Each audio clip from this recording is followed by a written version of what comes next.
Theresa May says it's the right time. Is it the right time for the Liberal Democrats?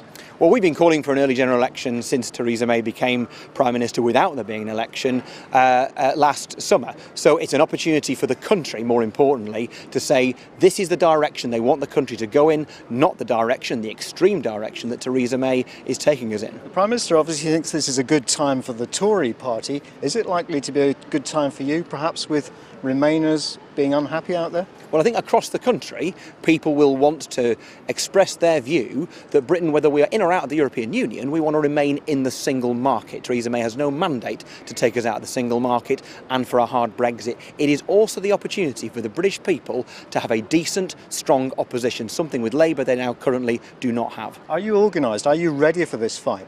Liberal Democrats have candidates selected right across the country. We were prepared for an election that we thought was going to happen in autumn, and Liberal Democrats are always prepared. Here we are in Cornwall, the place where our fight back really began almost immediately after the general election 2 years ago. From this springboard, we have the opportunity to give the British people the chance to change the direction of our country, to be opposed to a hard Brexit, keep us in the single market and give Britain the decent, strong opposition that it desperately needs. Let's talk about Cornwall. You were wiped out here in that last election that you just mentioned. I can't affect the result of the last election. I can jolly well affect the result of the next one, and the team here today are there to do just that. Most people in Cornwall, I think, will find voted for Brexit.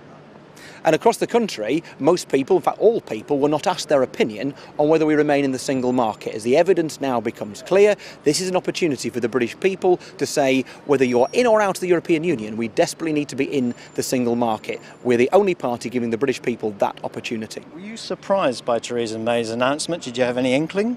Well, I always assumed that she would go for an early election at some point. I thought that she needed a mandate of her own, and after she was elected, or rather appointed Tory leader last summer. But of course, like the rest of us today, has come as a surprise. Luckily, we're prepared.